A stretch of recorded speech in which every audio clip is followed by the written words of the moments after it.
You're listening to Mortgage Lending Mastery. Get the knowledge you need to advance your mortgage practice quickly and efficiently from Jen Duplessis, America's Mortgage Mastery mentor with over 37 years of experience and over $1 billion in lifetime fundings. Jen has been mentoring loan officers and realtors for over 15 years and speaking on stages across the globe. So settle in and get ready as Jen and her guests share their experience, passion, and strategies to help you crack the top producer code to reach new heights in your business. And now, here's your host, Jen Duplessis, Mortgage Mastery Mentor and head chick in charge of Kinetic Spark Consulting.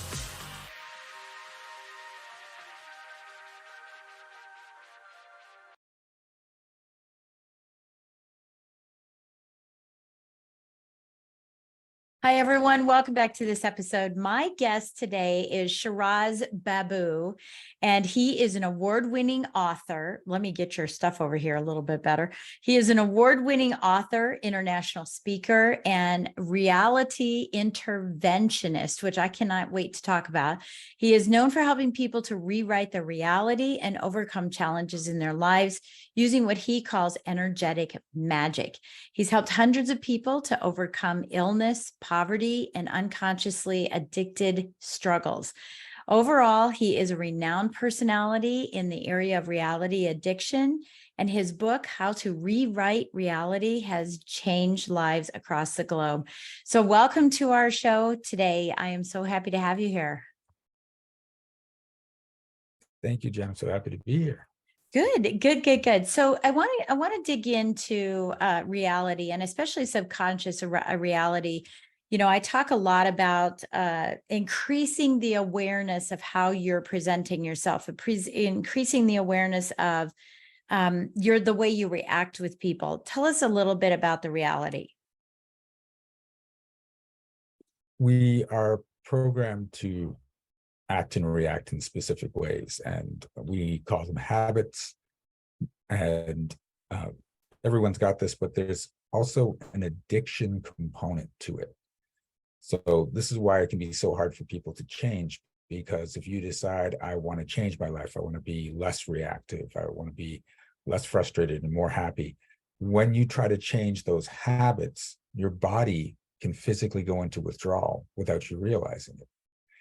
And so when that happens, and it says, like, what happens, especially for emotions, every emotion has a chemical cocktail that gets put into your body whenever you experience that emotion. So if you live in frustration most of your life, your body is used to getting the chemicals for frustration. Your cells actually create receptors to receive those chemicals.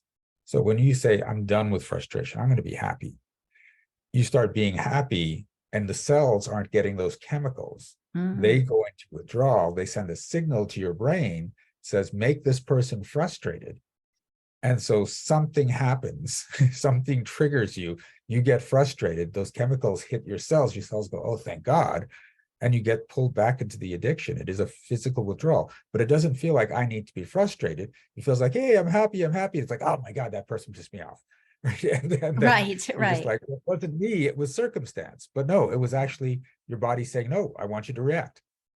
Yeah, it's interesting that you say that, because one of the things that I've read, and so I'm going to ask you how we overcome this, obviously, but one of the things that I've read is that, you know, the counterbalance, and you just said that, the counterbalance to changing habit is, you know, I'm going to stop smoking, and it doesn't, for example, you don't stop smoking because you just say that you're going to. You have to counterbalance that with something to replace the urge to smoke. So you just said, you know, I'm not going to get frustrated, I'm going to be happy. You replace that urge, but you're saying that it still sticks. So how do you sever these reactionaries, right? And maybe this is the reality of it. So how is that severed? Tell us a little bit about that. There's a few different ways to do it. And one of the things just starts with awareness. So when you are aware that there's an addiction component, then when you're trying to be happy and you get frustrated, instead of going, oh my God, I got frustrated again, you could say, oh, that was just withdrawal. Let's just let it go, reset, start again. So you don't get frustrated about being frustrated. So you get sucked in there. Right. You're just like, oh, this is just part of the process, right? Yeah, yeah, and so it's So, interesting that awareness, right? Yeah, keep going, keep going. so the other thing is to do things to be in that new state, whether it's the emotion or the actions you need to take, keep reinforcing that.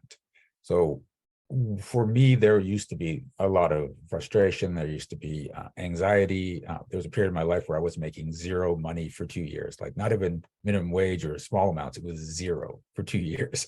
So there was frustration in there. There was fear of losing everything. There was like the shame and overwhelm of debt just piling up. And it took this decision to say, you know what, let's just let it all go. And then finding ways to stay in a happier state. So watching my favorite videos and hanging out with my friends and doing these things to keep putting me into that state. Because the longer you get into the new state, the sooner your cells actually start to change their receptors for that new state. So now, right now, my body's addicted to laughter. Yeah, So every day there's a reason to laugh. yeah. And I love it. I'm gonna keep this addiction as long as possible. Right. I love that. I love that. So I want to step back. Thank you for thank you for sharing that. And we can go deeper into this, obviously, because you know, you bring up some things that you had some challenges with. And, you know, I want to go back to that because many people that are listening, you know, to this podcast are saying, you know, I'm challenged with that. I have an addiction to negativity. I have addiction to this relationship that, you know, I shouldn't be in this relationship, whatever their addiction is, because we're not talking about drugs specifically, but we're talking about, you know, how your body reacts to negativity or depression, you know, those types of things. So step us back a little bit. Why were you in that state for 2 years, not earning any money? What happened in your life? And then why did you choose to make this your life's mission? Okay. The reason I was in that state, and this is what happens with a lot of people, is I pushed up against an unconscious barrier I didn't know was there. Mhm. So I had actually figured out how to go from 6 figures to 7 figures. And it was just um, part of my life's journey that, like, I was looking at, I was thinking, I got a pretty good life. I'm making, it was between $100,000 and $150,000. Things are good. But then something said, hey, why settle at 6, go to 7? Mhm. And in that decision to go to 7 figures, I bumped up against a belief that was there from when I was a teenager, that I was having conversation with my friends, and several of them had said, you're going to do some amazing things. Like, you're going to probably be famous. You're going to definitely make lots of money. You're going to have the house on the beach, travel the world. And you know, that's going to be great because then we can come hang out with you. We can come on trips with you. And for them, that sounded like a great idea. But for me, it was going into my brain is, you're all going to leech off me. You're like, oh, hell no, that's not going to happen. Yeah. Yeah. So subconsciously, you didn't want to be successful because someone might leech off you. Yeah. And the money I was making was a high enough success that I could enjoy it, but I didn't have to share it. Right. So, Yep. and Comfort zone. so when that was it. And so when I realized, wait, I could be making 7 figures, it was like a reverser. You want to go here? No, we'll push you here. We'll push you as far away from that goal because we're terrified of that goal. So it pushed me down to 0. Right. And people that have been through that, where they're trying to create success and then they just crash, that's what's happening. You're pushing up against a belief system that you don't know is there.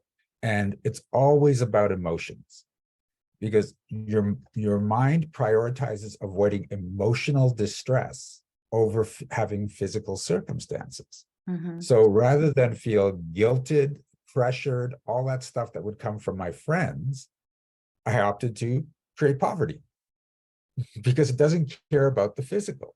Yeah. Yeah, that's amazing. I love that you're sharing that again. And so many people have this. I mean, people that you and I, associate with, in the speaker world, in the coaching world, so many people have this barrier. I know I had the barrier. I had to learn to live through it. Mine was a resentment barrier, and, had to live through that, work through that. I shouldn't say I lived through it for a really long time, but then I worked through it, and saying, wait a minute, there's resentment. So I'll just keep my income low, because the more I make, the more I resent. And I had to find another way to get around that, which I did. But it's hard to get through that. And it's hard to even recognize it.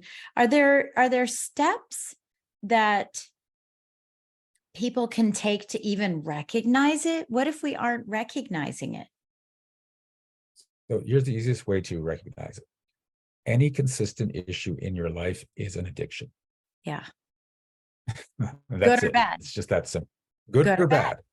bad. Any consistent issue is an addiction. Mhm. So if you're not making enough money, you are addicted to not making that money, and it's based on some emotional solution. Right? Mhm. I had a client that she was always living paycheck to paycheck, and when we looked into it, there were multiple reasons. Number one, whenever she started to make a lot of money, her daughter automatically started to spend more money. Mhm. So her mind said, well, if we don't make the money, she won't spend the money. Ah, And this came from an emotional thing, because her daughter would guilt her into giving her the money. So to avoid the guilt, that avoid would the happen. money. Yep. Yep. Avoid the And money. then the other thing was, sometimes her friends wanted to go do things that she didn't want to do. And I can't afford it was the easiest excuse for her. Mhm. So it gave her a way to say no to her friends again without feeling guilt about, I'm saying no to you. So it's amazing. Guilt, shame, and heartbreak are the three biggest emotions your mind tries to avoid. So most of what's going on, the problems you're having, are rooted in the avoidance of those three emotions. It's incredible. Of guilt, shame, and what? Heartbreak. Heartbreak. Okay. Yeah.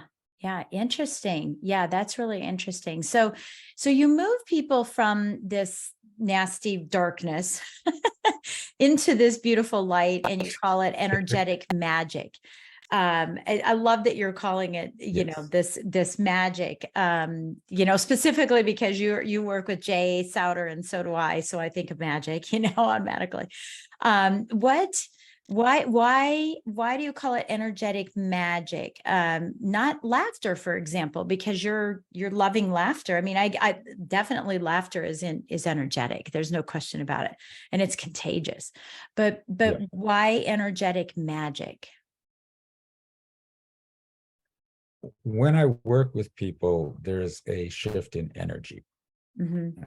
So the techniques I use help to rewire the neural pathways in your brain. But when that happens, it's always an energetic shift.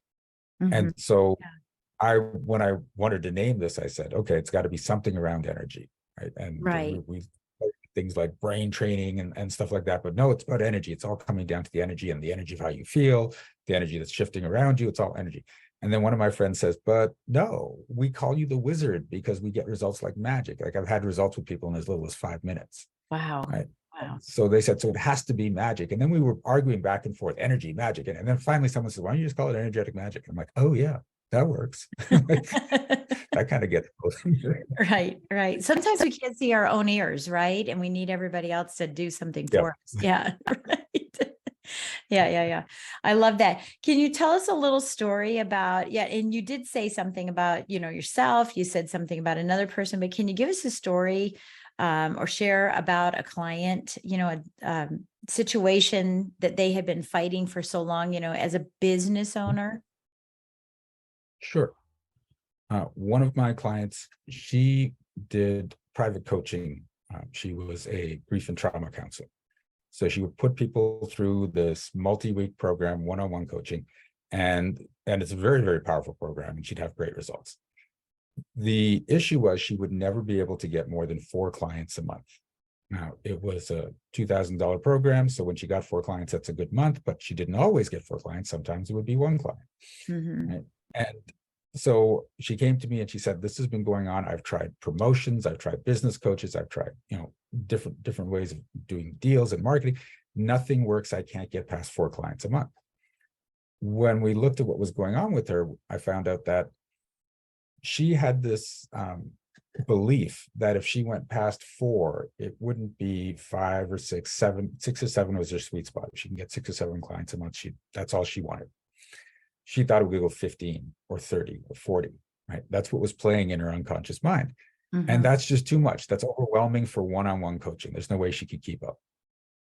And so when that came up, I said, well, when you hit 7, just start refusing people. And she looked at me and she goes, I can't refuse people coming to me for grief and trauma. What kind of a person would do that? So her mind had said, above 4, your choices are overwhelm or shame. That's it. Those are the only 2 choices you got. And when we shifted her mindset so that those weren't the only 2 choices, and even just recommending things like, if people come to you, there are other people in your field that you trust, start sending them out. You could even get commissions from that. Everything shifted inside her. By that afternoon, she had her 5th client for the month. By the next week, she had her 6th client for the month. Oh my goodness. And now she consistently gets 6 or 7 clients every single month. And it's been 2 years now. Yeah. And it makes her happy because now she's serving the amount of people she can. She's not saying no to anybody, which gives her guilt. Maybe there's some shame in that, but that gives her guilt, that I can't serve everybody. And so I'm just only going to serve this, interest. Yeah, it's interesting you said that. I was thinking back on, and it's funny because this has never been brought up in the counseling, if you call it, in the work that I did with someone about this, right? I tell this story quite often, and partly why, one of my podcasts is called, Success to Significance, Life After Breaking Through Glass Ceilings, because this is really what this is. And I had a period of time in my mortgage practice many years ago where I was closing 18 loans a month, 18 loans a month, 18 loans a month, 18 loans a month. And I had more loans in my pipeline to be able to close more, but I couldn't get past that. Maybe I should say I didn't allow myself to get past it, right? I didn't allow myself to get past that. And I had to think of other strategies, to be able to do, to change that. And I wonder now, I think of it as a mechanical approach, that I just needed to hire a team because I was working, myself to the bone. But there's a mindset shift that happens with that as well. And it's letting go of the control of my reputation, the control of nobody can do it better than me. And I think that's an addiction too. So, it's not just, and that is an emotional addiction, right? That I'm the only one who can do it. Yes. So, yeah, I didn't think of it as an emotional. I thought of it as a systematic problem, but it really was tied to an emotional problem as well. Yeah. So, well, and I got past it and immediately, I laugh about this all the time. You can find all kinds of video of me saying I didn't go to 19 loans. I went to 26. And then I went even further after that. Right. So then I had other problems, other challenges that happened because now I had systematic issues. Yeah. So thank you for sharing that. I think that's, really, really powerful. Are there any, I'll say exercises that we can do to help this muscle, this mental muscle in our brain to be reminded, other than, hopefully without you walking around us and me saying, well, I can't do this, or I can't do that, or don't tell me I can't write my book. Don't tell me I can't do this. I can't seem to get past 4 people or 12 people to attend something. Other than you walking around and tapping us on the shoulder and going, hey, that's an awareness. That's an awareness. What's a muscle memory we could start putting into play to help us? There's a couple of things. Number one, when you see that there's that consistent issue, instead of asking, how do I get out of this? Or why is this happening to me? You want to ask yourself, what's the benefit I'm getting out of this situation? It's either an immediate benefit or it's preventing you from going to some place you're worried about. Like for me, it's preventing me from having all these people leech off me. Now, it's funny because when I got rid of that belief, and now my income doubled over the next year, and I'm set for hitting 7 figures this year. No one's coming to leech off me. because that was just teenage talk that I locked in as a belief is that's what's going to be true. And like no one's doing it. Right? So Right. it's this false thing we create. Yeah. So that's one of the big things. Yeah. And Yeah. the other thing you can do is start doing brain training. Hmm. Uh, one of the exercises that I was taught early on is number one, just getting your mind to focus for more than 30 seconds on a time on a specific thought and emotion. Most Hmm. people can hold a thought for 7 seconds or less. Yeah. So this is an exercise you need to do to build that muscle so that when you want to focus on what you want, you can hold that thought and the emotion. This is important, is not just the thought, the corresponding emotion. And that's what's going to rewrite the neural pathways in your brain. That's what's going to break the addiction. I have audios that I've created so people can start doing these exercises. And eventually I've got an app coming out this year so that you can just use the app to listen to the audios and do the exercises. But I didn't realize, like when I was taught these exercises at the beginning, it was just to get me calm and focused. Right. And I thought that's what I was doing. It's almost like a meditation, except a lot of the exercises you can do while you're out for a walk or while you're doing dishes or while you're eating. So it becomes this waking meditation, and it doesn't have to take any extra time out of your day, which is really, really cool. But it still trains your brain to think the right way. And the more you do that, the more that's just how you think. And so now it's not like I don't have bad days. Well, no, I don't have bad days. I have bad minutes. I might have a couple bad hours, but I never have bad days anymore because it's Yeah. just been trained out. And that's key too, not to have, I talk about this a lot in business, is that, in the morning, and so what you're saying is minutes, I get this, but in the morning, what is that morning routine? What is that evening routine, whether it's meditation or prayer or reading or affirmations or, tea, whatever that is. I always say chaos can ensue throughout the day, but as long as you have these bookends to pull you in, you're going to be really successful. What you're saying is that chaos doesn't have to be as chaotic or as, up and down and all around. It could be more of a straight line, and not a flat line, but just more of a straight line, of not having so many of those types of days so that you're exhausted at the end of the day. And this helps you, Yep. not only achieve the goals and dreams that you have, but it also helps you physically not be exhausted combating these unknown, unconscious things that are around you all day long. Exactly. And it's important. You're right. It's important to have the bookends. But when you start using these exercises, and some of them you can do it in 2 minutes, you can put these through your day to Yeah. break everything up to get you to that calm space. Because remember, you just need to hold a thought for 30 seconds. So if you do a 2-minute exercise, you're way beyond 30 seconds.